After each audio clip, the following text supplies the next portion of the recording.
Hello everyone, welcome to biology with Ankita Pandey. तो आज हम लोग जो चैप्टर स्टार्ट करने वाले हैं वो है हेरिडिटी एंड इवोल्यूशन।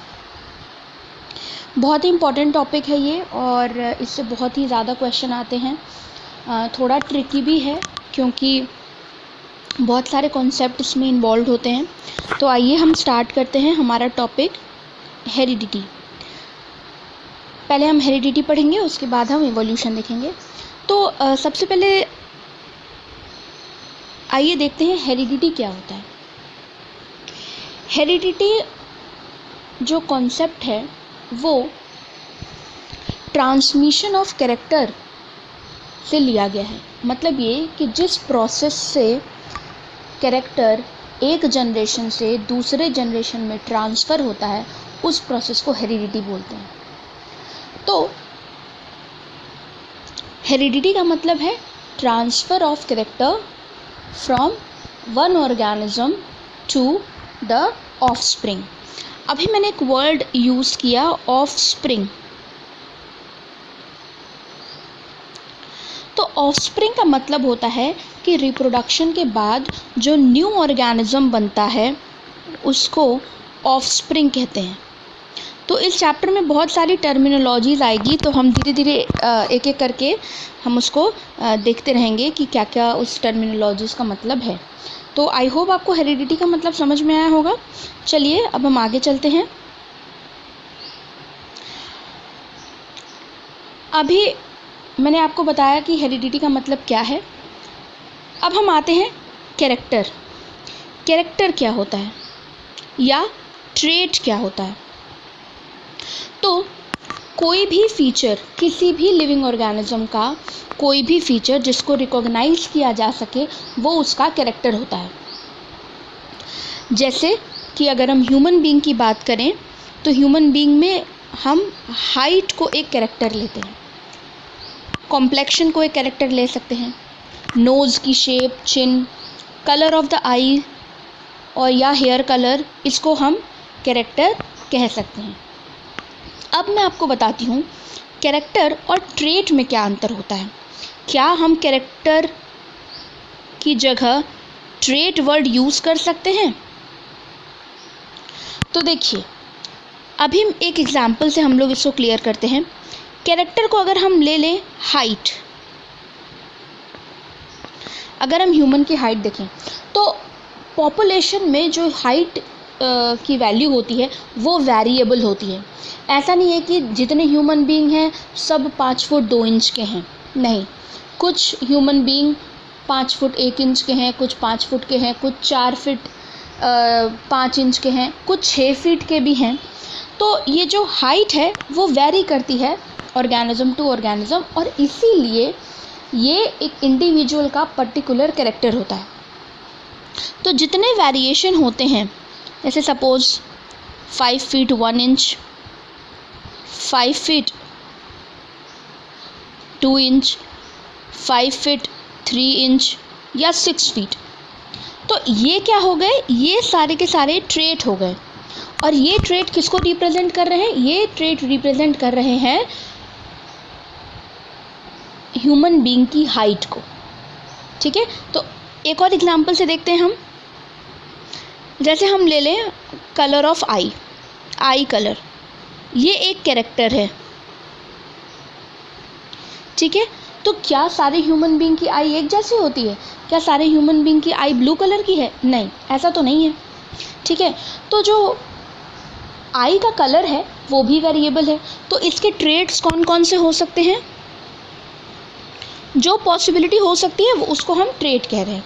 ठीक है, तो आई ब्लैक कलर की हो सकती है, ब्लू कलर की हो सकती है, ब्राउन कलर की हो सकती है, कुछ लोगों में ग्रे कलर की भी देखी गई है।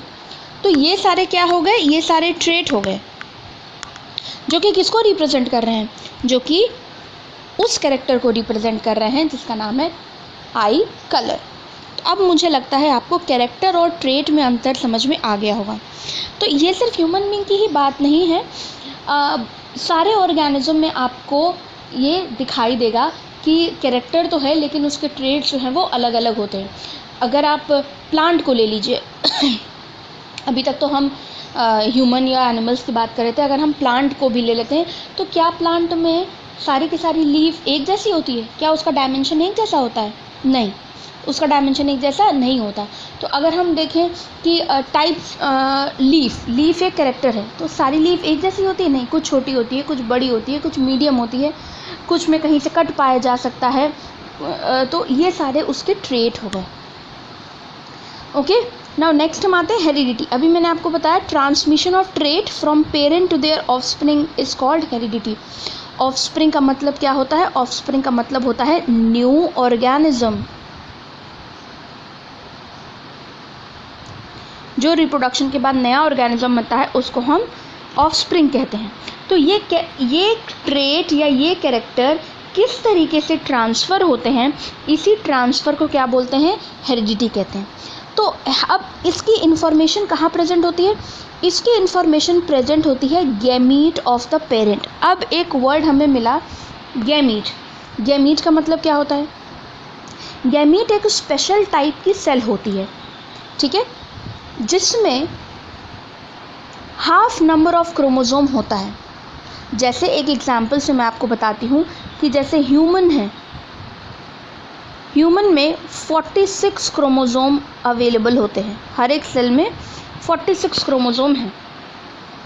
तो जब ह्यूमन गैमीट बनाएगा तो या तो वो एग बनाएगा अगर फीमेल है तो, और या वो स्पर्म बनाएगा अगर मेल है तो अगर गैमीट बनाना है तो गैमीट में 23 क्रोमोसोम आते हैं और स्पर्म में भी 23 क्रोमोसोम आते हैं। तो ये एग और स्पर्म क्या है? ये एग और स्पर्म गैमीट है।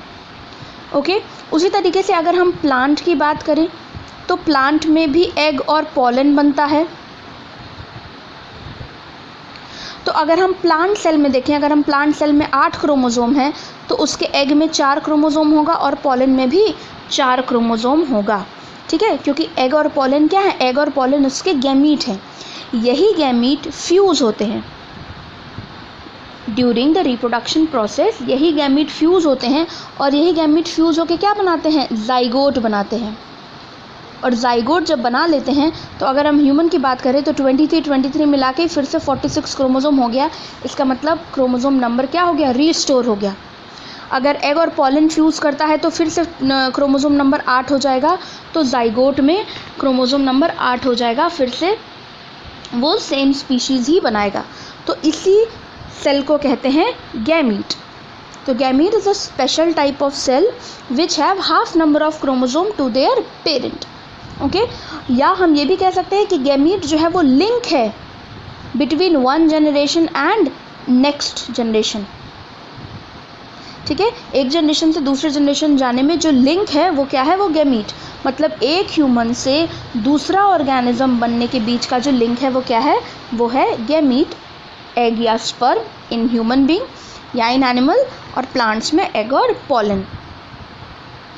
अब इसको पढ़ लेते हैं। The hereditary information is present in the gamete of their parent, these gamete constitute the link between one generation and the next and pass on the maternal and paternal character or trait to the offspring।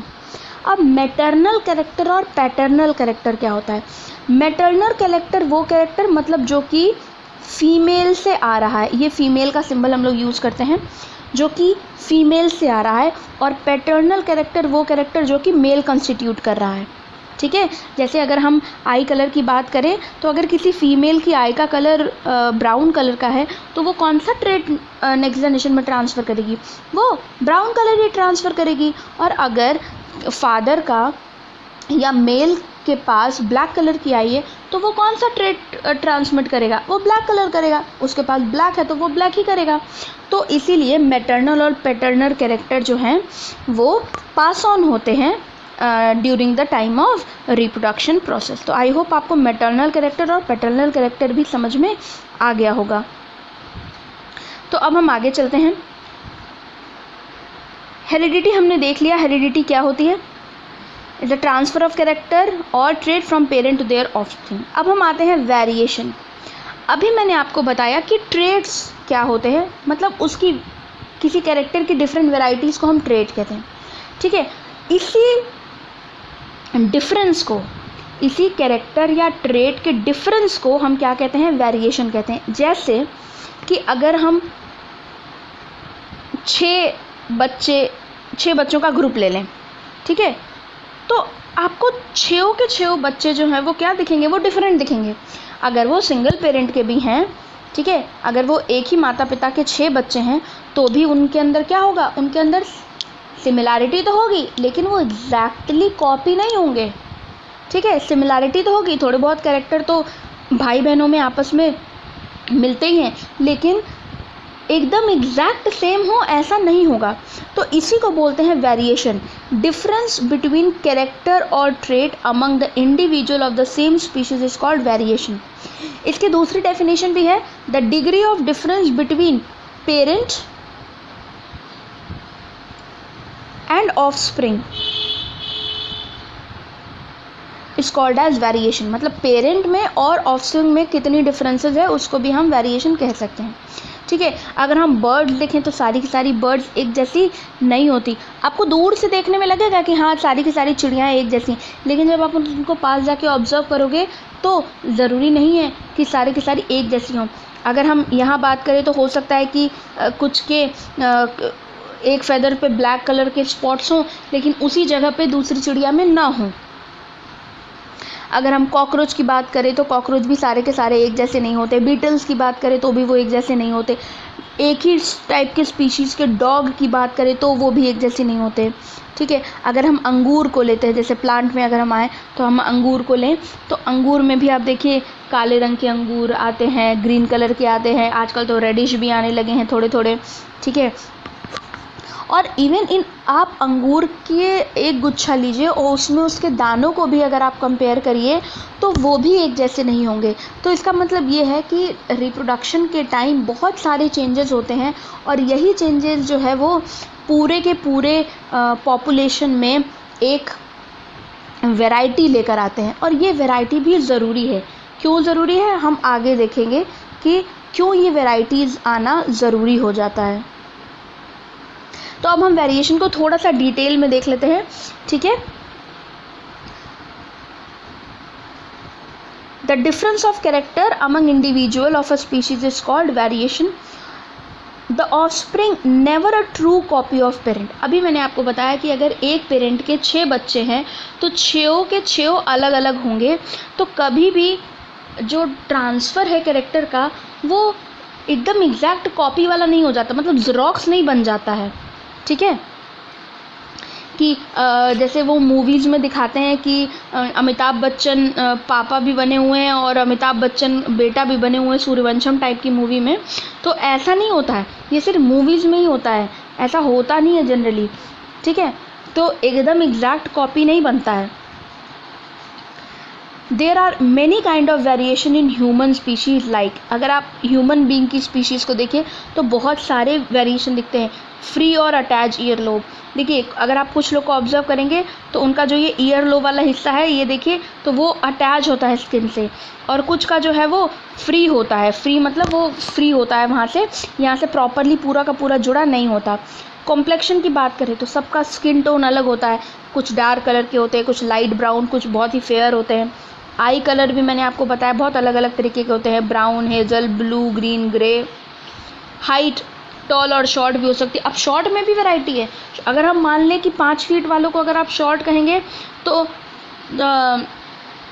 सारे के सारे 5 feet वाले ही नहीं मिलेंगे आपको, 4.9 के भी मिलेंगे, 4.8 के भी मिलेंगे।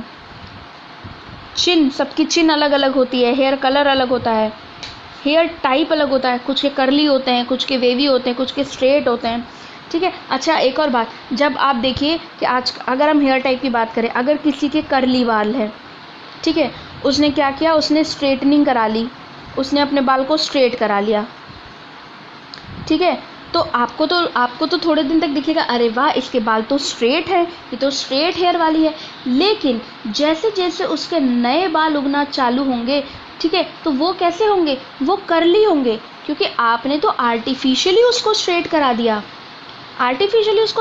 दिया, लेकिन उसके अंदर कैरेक्टर, उस ऑर्गेनिज्म या उस लेडी के अंदर कैरेक्टर कैसा है, उसके अंदर कैरेक्टर तो कर्ली बाल वाला ही है, तो जो नए बाल आएंगे तो वो तो कर्ली ही आएंगे। तो ये भी एक बहुत अच्छा एग्जाम्पल है। नोज़, सबके नाक भी अलग अलग होते हैं। अच्छा, आपने देखा होगा कि आधार कार्ड जब हम बनवाने जाते हैं, ठीक है, तो वो हमारा आई स्कैन करते हैं, और आजकल मोबाइल में भी फेस लॉक आने लगा है, ठीक है। तो क्यों ऐसा होता है, क्योंकि हमारी आईज़ की, सबकी आई एक जैसी नहीं होती, ठीक है, सबकी आई का विजन अलग अलग होता है, लेंस का पोजीशन अलग अलग होता है, ठीक है, सिलियरी मसल का अरेंजमेंट अलग अलग होता है। तो इसी वजह से जो आईज़ हैं सबकी एक जैसी नहीं होती।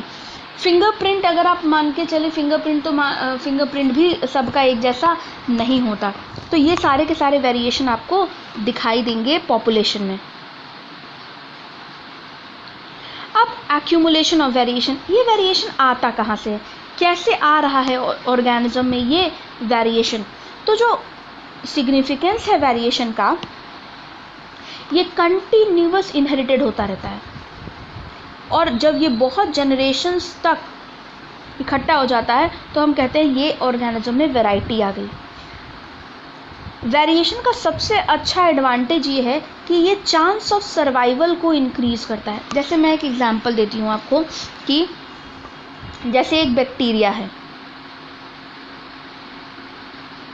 ठीक है, बैक्टीरिया ग्रो करना स्टार्ट किया, आपने उसको एंटीबायोटिक में डाल दिया, धीरे धीरे आप देखेंगे कि कुछ बैक्टीरिया तो मर जा रहे हैं, लेकिन कुछ ने अपने आप को रेजिस्टेंट बना लिया। रेजिस्टेंट कैसे बना लिया, अब आप उनको कितना ही वो एंटीबायोटिक दें वो नहीं मरेंगे, उन्होंने रेजिस्टेंट बना लिया अपने आप को। धीरे धीरे वो रेजिस्टेंट पावर डेवलप होती गई और उसके बाद वो एक्यूमुलेट हो गई। उसी तरीके से मॉस्किटो से देख लीजिए, अब अगर जब मॉस्किटो होता है तो हम लोग घर में कितना भी ऑल आउट लगा दें, ये लगा, मच्छर नहीं जाते हैं।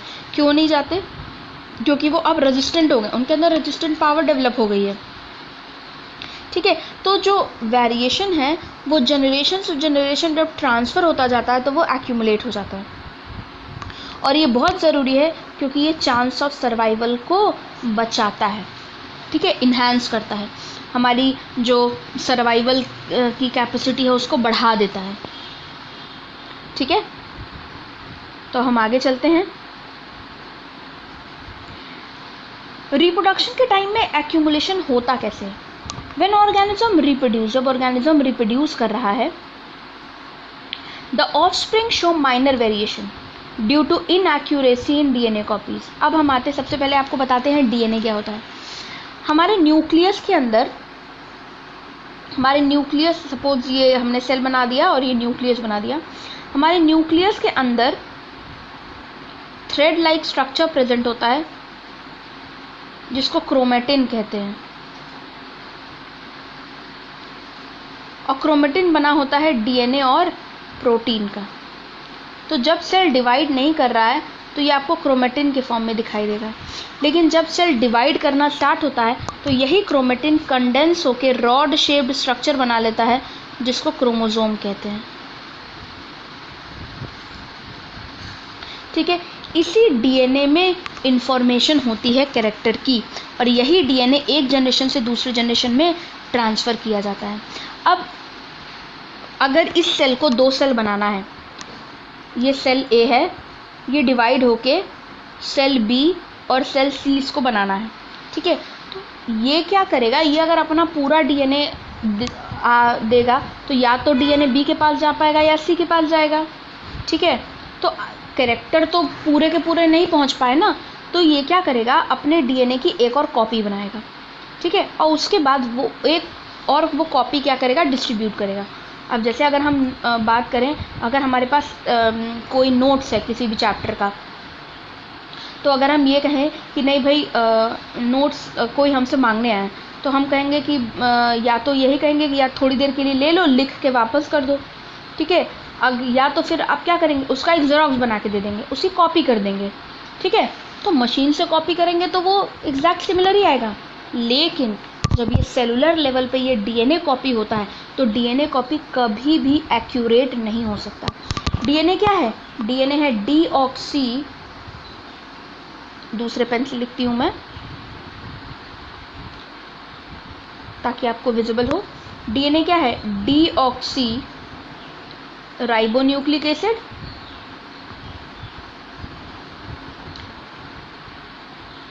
ठीक है। ये क्या है? ये एक तरीके का केमिकल ही तो है, ठीक है। तो इसमें ये डबल हेलिकल होता है इस तरीके से, इसमें बीच बीच में नाइट्रोजनस बेसेस लगे होते हैं। इस तरीके से आपने देखा होगा डीएनए का स्ट्रक्चर जो वॉटसन एंड क्रिक ने दिया था। तो इस तरीके से अगर आप देखेंगे हेलिकल स्ट्रक्चर, अब इसकी जब कॉपी बनेगी, डीएनए की जब कॉपी बनाई जाएगी, 2 कॉपी बनाई जाएगी,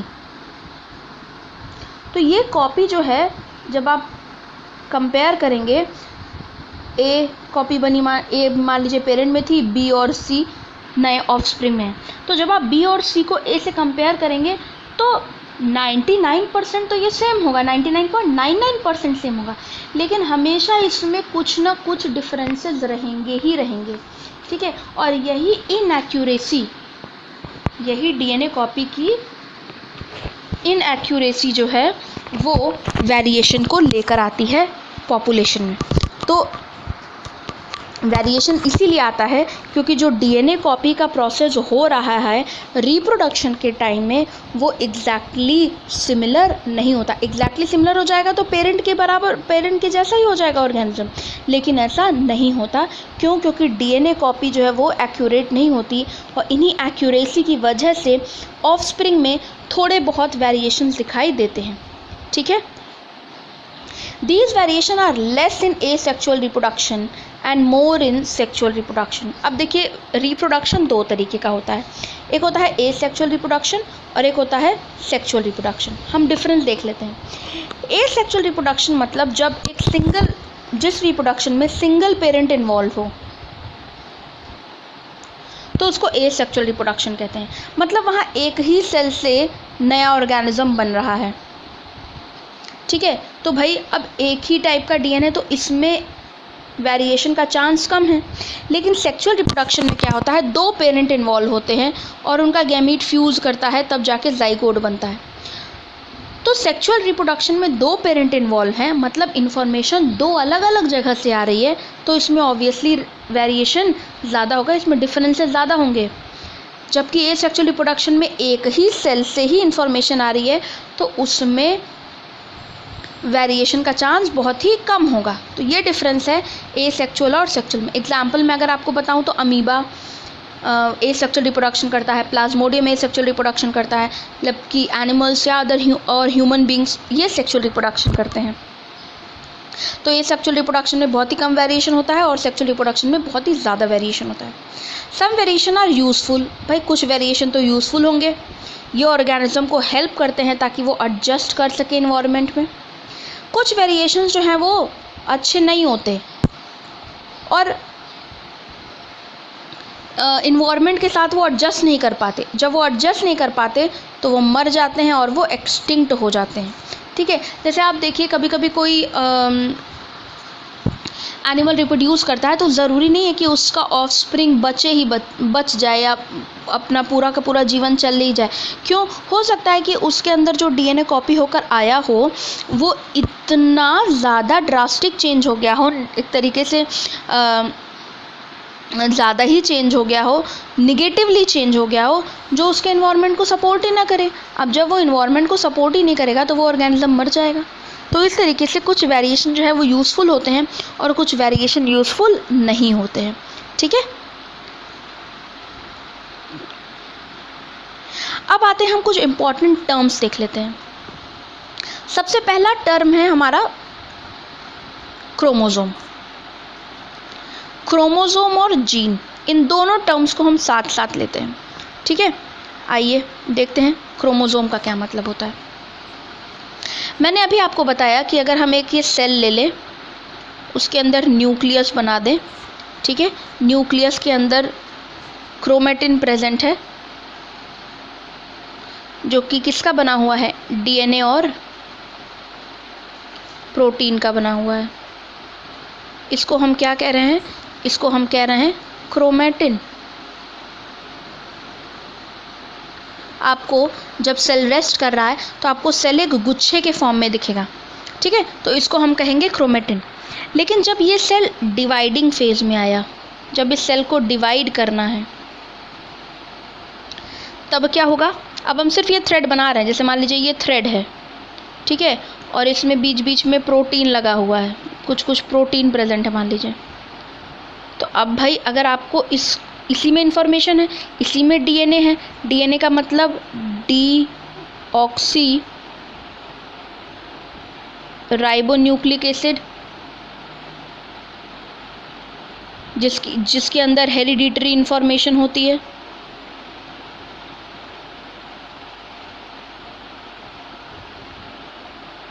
ठीक है। अब इसी डीएनए को एक जनरेशन से दूसरे जनरेशन भेजना है ना, तो अब गुच्छे के फॉर्म में तो जाएगा नहीं भाई, प्रॉपरली डिवीजन नहीं हो पाएगा। तो at the time of division ये जो क्रोमेटिन होता है वो कंडेंस होना स्टार्ट होता है, मतलब ये जो उलझा हुआ है अब वो सुलझ के एक प्रॉपर स्ट्रक्चर लेता है और वो रॉड शेप्ड स्ट्रक्चर ले लेता है इस तरीके से, ठीक है, जिसको क्रोमोसोम कहते हैं, ठीक है, जिसको हम क्या बोलते हैं, इस रॉड शेप स्ट्रक्चर को क्रोमोसोम कहते हैं, ठीक है। अब क्रोमोसोम का अगर हम देखें तो ये दो क्या कहलाते हैं, ये दो इसके क्रोमेटिड कहलाते हैं, और ये इसका सेंट्रोमियर होता है, सेंटर आप कह सकते हैं, ठीक है, सेंट्रोमियर और क्रोमेटिड, तो दो क्रोमेटिड होते हैं और एक सेंट्रोमियर होता है क्रोमोसोम में। तो आई होप आपको क्रोमोसोम समझ में आया कि क्रोमोसोम क्या होता है। अब दूसरा वर्ड था जीन। जीन क्या होता है? अब देखिए, डीएनए मैंने आपको बताया कि डबल हेलिकल स्ट्रक्चर है इस तरीके से, ठीक है, और डीएनए के पास इंफॉर्मेशन होती है। तो पूरे डीएनए, अगर मान लेते हैं ये 2 मीटर का डीएनए है, तो पूरे के पूरे 2 मीटर के डीएनए में इंफॉर्मेशन नहीं होती है। इंफॉर्मेशन उस डीएनए के कुछ पर्टिकुलर जगह पर होती है, ठीक है। जैसे अगर हम मान लें इस जगह पर होगी, इस जगह पर हो सकती है, इस जगह पर हो सकती है, यहाँ हो सकती है, यहाँ हो सकती है। मतलब डीएनए में कुछ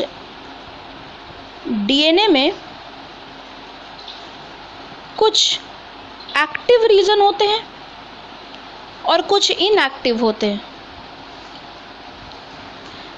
जो एक्टिव रीजन होते हैं उनको हम जीन कहते हैं, ठीक है, और जो इनएक्टिव होता है वो प्रोटेक्टिव होता है। मतलब प्रोटेक्टिव, भाई इतनी बड़ी इंफॉर्मेशन है, ठीक है, डीएनए में हेरिडिटरी इंफॉर्मेशन है, उसको प्रोटेक्ट करके रखना बहुत ज़रूरी है, ठीक है। नहीं तो अगर एक भी ट्रेट का इंफॉर्मेशन मिस हुआ तो वो नेक्स्ट जनरेशन में जा ही नहीं पाएगा, ठीक है। तो इसीलिए जो डीएनए होता है उसके अंदर 2 पार्ट होते हैं, एक एक्टिव पार्ट, एक इनएक्टिव पार्ट। तो एक्टिव पार्ट जहाँ पे एक्चुअल इन्फॉर्मेशन होती है उसको हम जीन कहते हैं, और जो प्रोटेक्ट करता है उसको हम इनएक्टिव रीजन कह सकते हैं, ठीक है। अब यहीं पे मैं आपको एक और कॉन्सेप्ट बता देती हूँ। वो कॉन्सेप्ट है कि एलील क्या होता है।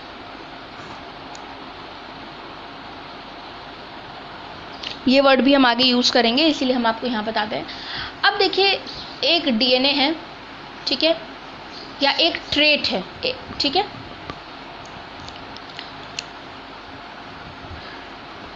तो उसके 2 फॉर्म होंगे, एक मैटरनल फॉर्म होगा और एक पैटर्नल फॉर्म होगा। मान लेते हैं आई कलर। अब आई कलर का एक मैटरनल होगा और एक पैटर्नल होगा। डीएनए में अगर ये डीएनए का 2 थ्रेड है तो इसका एक थ्रेड पैटर्नल होगा और एक थ्रेड मैटरनल होगा, ठीक है। तो इसका मतलब कि जो कैरेक्टर है उसके भी 2 फॉर्म होंगे। अब मदर की आई ब्राउन कलर की है और फादर की आई ब्लैक कलर की है, तो इस डीएनए में दोनों ही इन्फॉर्मेशन होगी, ब्राउन की भी ब्लैक की भी। तो इसका मतलब हर एक ट्रेट, हर एक जो कैरेक्टर है, हर एक कैरेक्टर का ट्रेट जो है वो पेयर में प्रेजेंट होता है और उसी पेयर को कहते हैं एलील। आई होप आपको समझ में आ गया होगा। तो जो जीन होते हैं, ठीक है, वो हमेशा कैसे होते हैं, वो पेयर्ड होते हैं। एक मैटरनल साइड से आता है और एक पैटर्नल साइड से आता है, ठीक है। तो हमेशा जो जीन होगा वो क्या होगा, पेयर में होगा। अब जैसे मान लें ये वाला पोर्शन जो है वो आई कलर के लिए है, ठीक है, ये वाला जो पोर्शन है वो आई कलर के लिए, तो इसके ठीक सामने वाला भी देखिए आई कलर के लिए होगा। तो इसकी एक कॉपी ये, दूसरी कॉपी ये, ठीक है। तो इसका मतलब ये एक एलील ये और दूसरा एलील ये, तो एक मैटरनल हो गया एलील और एक पैटर्नल एलील हो गया, जो कि आई कलर को रिप्रेजेंट कर रहा है। तो आई होप आपको समझ में आया कि क्रोमोसोम क्या होता है, डीएनए क्या होता है, जीन क्या होता है, ठीक है। तो अब देखिए जो हमारा chromosome, it is a thread like structure in the nucleus of the cell form of DNA which carries the gene, ठीक है। मैंने आपको बताया कि थ्रेड लाइक स्ट्रक्चर है जो न्यूक्लियस में प्रेजेंट होगा, ठीक है, और डीएनए का बना होगा, उसको हम क्रोमोसोम कहेंगे। जीन क्या है? Unit of DNA on chromosome, chromosome में जो डीएनए की यूनिट होती है which governs the synthesis of one protein that control specific character, वो स्पेसिफिक कैरेक्टर के लिए होता है, ठीक है। उसको हम क्या बोलते हैं? उसको हम जीन बोलते हैं, ठीक है। मतलब एक्टिव सेगमेंट जो होगा क्रोमोसोम का वो क्या होगा? वो जीन होगा, ठीक है। और यही ट्रांसफ़र होता है from parent to offspring during reproduction, ठीक।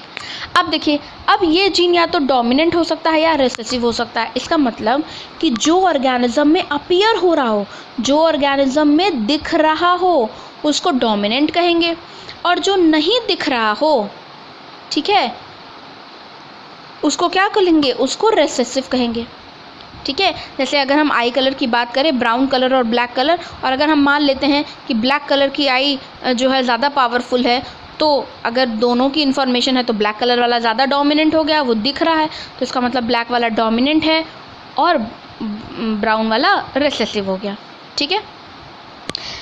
लास्ट में देखिए एलील लिखा हुआ है, मैंने आपको बताया अल्टरनेट फॉर्म ऑफ जीन, उसको एलील कहते हैं। अब हम देखते हैं जीनोटाइप क्या होता है। ऑर्गेनिज्म में जो जीन का डिस्क्रिप्शन होता है उसको हम जीनोटाइप कहते हैं, और उसी जीनोटाइप के बेसिस पे कैरेक्टर हमको विजिबल होते हैं, उसको फिनोटाइप कहते हैं। मतलब अगर आप मान लेते हैं कि पैटर्नल में ब्राउन कलर आई है और मैटरनल में ब्लैक कलर आई है, ठीक है, तो उसका जीनोटाइप क्या हो गया? ब्लू और ब्लैक दोनों हो गया, लेकिन उसका फिनोटाइप कैसा दिख रहा होगा? ब्लैक कलर का दिख रहा होगा। तो ये हो गया जीनोटाइप और फिनोटाइप। हम आगे इसको बहुत डिटेल में लेंगे तो वहाँ आपको और अच्छे से समझ में आएगा कि जीनोटाइप और फिनोटाइप क्या होता है।